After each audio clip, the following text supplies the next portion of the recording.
બકરો એક ડોશીમાં હતા. તેને એક મોટો બધો વાડો. વાડામાં તે શાકભાજી, ફળો એવી વગેરે વસ્તુઓ વાવે, વેચે અને પોતાનું જીવન શાંતિથી જીવે. એક વખત તેના વાડામાં એક બકરું ઘૂસી આવ્યો. જ્યારે ડોશીમાને તે ખબર પડી તો ડોશીમા લાકડી લઈને પોતાના વાડામાં ગયા અને બકરાને કહે, એ બકરા, મારા વાડામાં શું કરવા આવ્યો છે? ચાલ ભાગ અહીંથી. બકરો કહે, એ ડોશી, તે જોયા છે મારા સોનાના સિંગ? જોઈ છે મારી કાચની આંખો?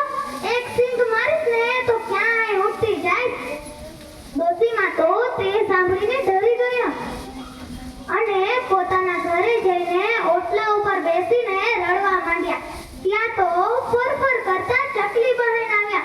ચકલી બહેને પૂછ્યું, અરે ડોશીમાં, તમને શું થયું? ડોશીમાં કહે, શું કહું મારી વહાલી ચકલી, મારા વાડામાં તો એક બકરું ઘૂસી આવ્યો. હવે હું શું કરું?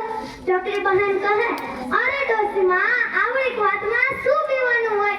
હું આગળી જાઉં અને તમારા વાડામાંથી એ બકરાને છૂમંતર કર્યો. જ્યારે ચકલી બહેન ગયા ત્યારે કહે ચકલી બહેન બકરાને, એ બકરા, ડોશીમાના વાડામાં શું કરવા આવ્યો છે? ચાલ ભાગ અહીંથી. ત્યારે બકરાએ જવાબ આપ્યો, એ નાનકડી ચકલી, જોયે છે મારા સોનાના સિંગ? જોઈ છે મારી કાચની આંખો? એક સિંગ મારીશ ને તો ક્યાંય ઉઠતી જાય. ચકલી બહેન તો તે સાંભળીને ડરી ગયા અને ઉઠતા ઉઠતા ચાલ્યા રહ્યા. ડોશીમાં પાછા વળી રડવા માંડ્યા. ત્યાર તો આવ્યા કૂતરાભાઈ. કૂતરાભાઈએ કહ્યું, શું કરો છો ડોશીમાં? આવા ઉદાસ કેમ બેઠા છો?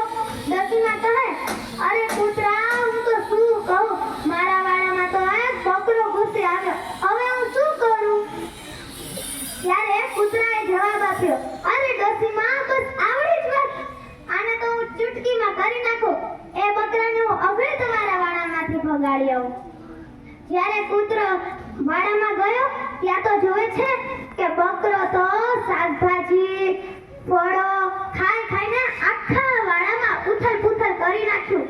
ત્યારે કૂતરો કહે છે, એ બકરા, ડોશીમાના વાડામાં શું કરવા આવ્યો છે? ચાલ ભાગ અહીંથી. ત્યારે બકરો કહે, જોયે છે મારા સોનાના સિંગ? જોઈ છે મારી કાચની આંખો? એક સિંગ મારીશ ને તો ક્યાંય ઉઠતો જાય. તો કૂતરાભાઈ તો ડરી ગયા અને પાછા ડોશીમાં રડવા માંડ્યા. ત્યાં તો આવ્યા શિયાળભાઈ. શિયાળભાઈ હતા બહુ ખતરનાક, બધાયના મીંગડા મુતરાવી દે એવા. ત્યાં તો ડોશીમાને રડતા જોયા. ડોશીમાને પૂછ્યું, ડોશી, તું રડે છે કેમ? તો ડોશીમાએ જવાબ આપ્યો, શું કહું શિયાળ, મારા વાડામાં એક બકરો ઘૂસી આવ્યો છે. હવે હું શું કરું? તે તો મને ધમકી આપે છે કે જોયે છે મારા સોનાના સિંગ? જોઈ છે મારી કાચની આંખો? એક સિંગ મારીશ ને તો ક્યાંય ઉઠતી જાય. હવે હું શું કરું? ત્યારે શિયાળે જવાબ આપ્યો, અરે ડોશી, આટલી વાતમાં ના રડવાનું હોય. હું અગળી જાઉં અને એ બકરાને તારા વાડામાંથી છૂમંતર કરી આવું.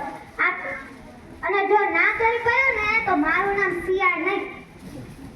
શિયાળભાઈ તો રોજથી વાડામાં ચાલ્યા. વાડામાં જઈને જુએ તો બકરો ડોશીના વાડામાં ઉથલ-પુથલ કરે.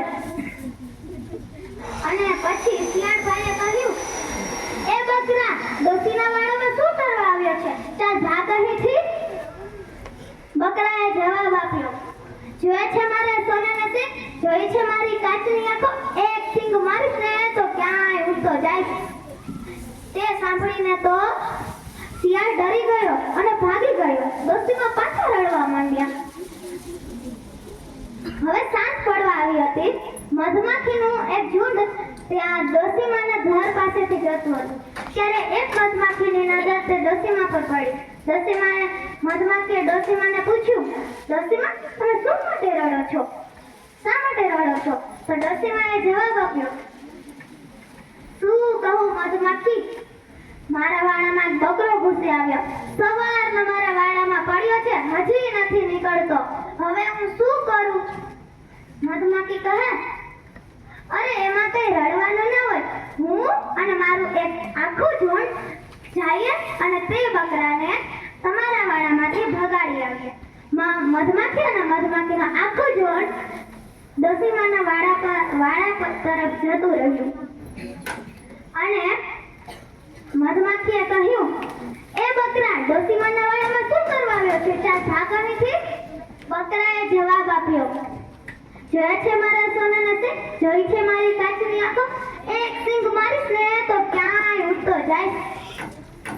મધમાખીએ કહ્યું, અરે તું અમને સિંગ મારીશ? હવે જો હું અને મારું આખું ઝુંડ તને કેવી રીતે કડીને તને આખો લાલ કરી દઈએ. અને પછી બસ મધમાખી અને મધમાખીનો આખું ઝુંડ તે બકરા પર વળગ્યું.